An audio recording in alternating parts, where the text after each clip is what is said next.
Mėly neringiškiai, sveikinu su atėjusią vasarą. Prasideda darbymetis, linkiu stiprybės, pajamų, bet taip pat linkiu nepamiršti pasidžiaugti šilčiausių metų sezonu, kadangi vasara Lietuvoje tokia trumpa. Negalima jos skirti vien darbui. O dabar, kaip jūsų šešėlinis meras, pristatau svarbiausius gegužės mėnesio įvykius ir naujienas. Į tarybą kreipėsi Palvės apartamentų vystytojas, kuris prašė pakeisti pasirašytą ir galiojančią infrastruktūros sutartį, kurią vystytojas įsipareigojo sutvarkyti šią Taikos gatvės kelio atšaką. Bendra darbų kaina siekia apie 270 000 eurų. Savivaldybė neturėjo jokios pareigos pakeisti sutarties ir galėjo reikalauti iš vystytojo, jog šis įvykdytų tai, ką buvo įsipareigojęs padaryti pagal infrastruktūros sutartį. Tačiau buvo priimtas sprendimas tiesiog padovanoti šiam vystytojui apie 115 000 eurų iš miesto biudžeto, kad jam šie darbai kainuotų pigiau. Už šią sumą miestas galėjo pastatyti 2 naujus padelio kortus, krepšinio aikštelę ar atnaujinti taką į Nidos centrinę gelbėjimosi stotį. Sprendimas priimtas nerimaujant, jog šis vystytojas sutarties gali tiesiog nevykdyti.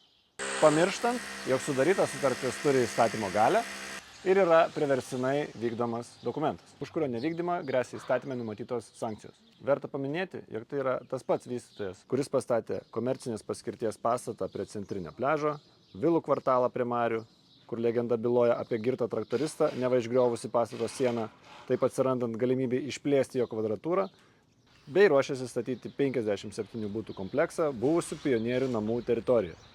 Aš manau, jog savivaldybė turėtų principingiau atstovėti miestų interesus ir iš gyventojų surinktą biudžetą, o ne dalinti pinigus į kairę ir į dešinę, bijant, jog vystytojas gali nevykdyti įstatymą. Ir kai kitą kartą išgirsite, jog miesto biudžete pinigų nėra, žinokite kodėl. Pradėjo veikti nauja parkavimo tvarka Nidoje su pliūpsniu nusiskundimų dėl įvairių nepatogumų. Išryškėjo gyvenimiškos situacijos, tokios kaip turint vieną butą centre ir kitą Vėtrungių gatvėje, negalima prie jų abiejų parkuoti savo automobilio. Gauni leidimą tik vienam. Jeigu turi krovininį automobilį, nors jis atrodo taip pat kaip ir lengvasis, leidimo jam prie savo namų irgi negausi. Taip pat apmokestinimas galėtų skaičiuotis iš karto ne už valandą, o kas 15 minučių, taip kaip yra Vilniuje. Nes atvažiavus į parduotuvės turi iš karto susimokėti už valandą, nepaisant to, kad stovi 4 kartus trumpiau. Tačiau mane patikino, jog paskutinis punktas jau yra sutvarkytas ir parkuotis bus galima kas 1/4 valandos arba kas 1/3 valandos. Situacijų specifika liečia mūsų gyventojus, todėl reikia jas atkreipti dėmesį ir tai siūlys sudaryti jau birželio mėnesio taryboje. Kaip ir pradžioje, taip ir dabar, aš manau, jog ši tvarka yra iš esmės geras dalykas Nidai ir tiesiog reikia prie jos priprasti. Prieilos hostelis beveik sutvarkytas.